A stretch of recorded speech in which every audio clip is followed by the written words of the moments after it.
Olá, turma! Eu sou a professora Marília. Na aula anterior, eu disponibilizei para vocês um exercício de revisão de conjuntos. Espero que vocês tenham feito direitinho. Agora a gente vai começar o nosso estudo de funções. Então, vocês vão abrir o livro de vocês na página 39. Lá vocês vão observar a ideia de funções. Então, nessa nossa mesma aula, vocês terão no portal do Cigeduc uma tarefa para fazer, que eu vou explicar ao final dessa nossa aula. E aí depois vocês fiquem à vontade para colocar todas as dúvidas de vocês no fórum de dúvidas que eu vou abrir nessa nossa aula de agora, tá certo? Então vamos lá falar de funções. A gente tem aqui para começar a nossa conversa uma promoção de vendas de camiseta. Cada camiseta custa R$ 22,00. Então a gente tem uma tabelinha aqui do lado onde, se eu comprar 2 camisas, dá R$ 44,00, 3 camisas, R$ 66,00 e assim por diante. E generalizando, X camisa, basta que eu pegue 22 e multiplique por essa quantidade X. Nessa situação aqui agora, a gente tem a ideia de dependência e variável. Quais são as minhas variáveis? Quantidade de camisetas e valor a ser pago. Como que essas variáveis se relacionam? Através de dependência. Então, o valor a ser pago ao final da minha compra vai depender muito da quantidade de camisetas. Nesse caso, a quantidade de camisetas é a variável independente e o valor a ser pago é a variável dependente. A mesma coisa acontece, por exemplo, quando a gente vai abastecer o nosso veículo. A quantidade de combustível que nós colocamos vai dizer para mim o valor a pagar. O que acontece se eu dobrar a quantidade de combustível? Dobra também o valor a pagar, não é mesmo? Então, há uma relação de dependência entre as variáveis de valor e quantidade.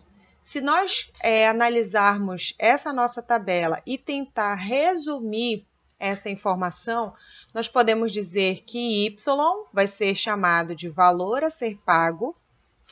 O X, se ele for a quantidade de camisetas, a gente pode escrever Y igual a 22 vezes X, ou seja, o valor a ser pago eu obtenho quando eu faço 22 vezes a quantidade.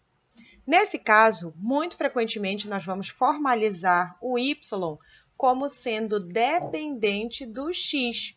Ora, se o Y depende do X, eu digo que o Y está em função de X. Daí a gente pode também usar essa denominação aqui.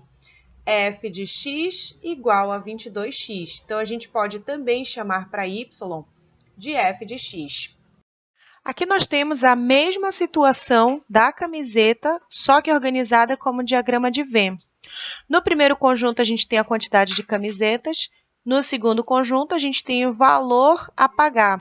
Percebam que a quantidade é uma flechinha que sai dela e essa flechinha chega no valor a pagar. Essa é a ideia do diagrama de Venn para representar a função. Então, nesse exemplo aqui, a gente tem uma outra situação onde as flechinhas estão saindo de menos 3, 0, 2 e 5, estão chegando em menos 1, 2, 4 e 7. Do outro lado, a gente tem menos 2, menos 1, 1, 2 e 3, e está chegando aqui do outro lado essa flechinha, tá? As variáveis de saída de flecha são as minhas variáveis independentes. A variável de chegada de flechinha são as variáveis dependentes. Nesses outros exemplos aqui, da página 41, a gente tem 2 exemplos que não são funções. Por quê? Porque aqui, na minha saída de flechinha, na minha variável independente, tem o valor sobrando, e no outro caso, tem um valor que está gerando 2 resultados para mim. Imagina você ter que comprar uma camisa e a moça te dá 2 valores para essa mesma camisa. Não pode, né? Então, a relação ela tem que ser muito direta, muito certa. Então, aqui a gente tem 2 exemplos que não são funções, tá?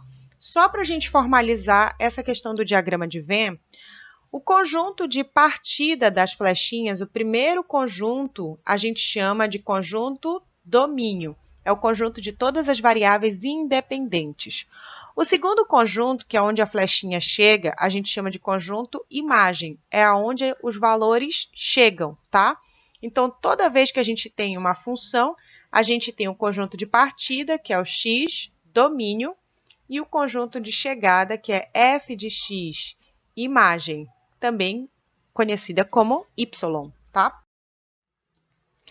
Aqui a gente tem um exercício resolvido, onde nós temos dois conjuntos, A e B, e eu quero escrever uma lei de formação para relacionar o conjunto A com o conjunto B. Percebam que a flechinha saindo do A quer dizer que o A vai ser o domínio, vai ser o x, e o B vai ser o y, a imagem. E o que eu tenho que fazer é 2x² menos 1. O valor do x está aqui, meu primeiro diagrama.